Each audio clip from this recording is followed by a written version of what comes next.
ആശാകിരണത്തിന്റെ എല്ലാ പ്രേക്ഷകർക്കും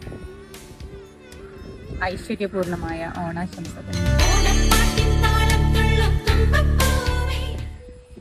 നമസ്കാരം, ഞാൻ വിനീത സന്തോഷ്, ആശാകിരണം കൗൺസിലിംഗ് സെന്റർ.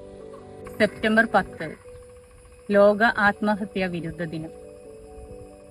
ഇനിയൊരു ജന്മം കൂടി ഈ മനോഹരമായ തീരത്ത് ജീവിക്കാൻ കൊതിച്ചിരുന്നവരുടെ ഇടയിൽ, ഒരിക്കൽ കൂടി ജനിക്കാൻ കൊതിച്ചിരുന്നവരുടെ ഇടയിൽ പകുതി വഴിയിൽ തങ്ങളുടെ സ്വപ്നങ്ങളും മോഹങ്ങളും എല്ലാം സ്വന്തമായി അവസാനിപ്പിച്ച് കടന്നുപോയവരാണ് ആത്മഹത്യ ചെയ്തത്. ഒരിക്കൽ കൂടി അവർക്ക് സംസാരിക്കാൻ കഴിയുമായിരുന്നെങ്കിൽ അവർ പറയുമായിരുന്നു, നഷ്ടപ്പെടലിന്റെ വേദനകൾ താങ്ങാൻ കഴിയാതെ സ്വയം നഷ്ടപ്പെടുത്തിയതിൻ്റെ കഥ.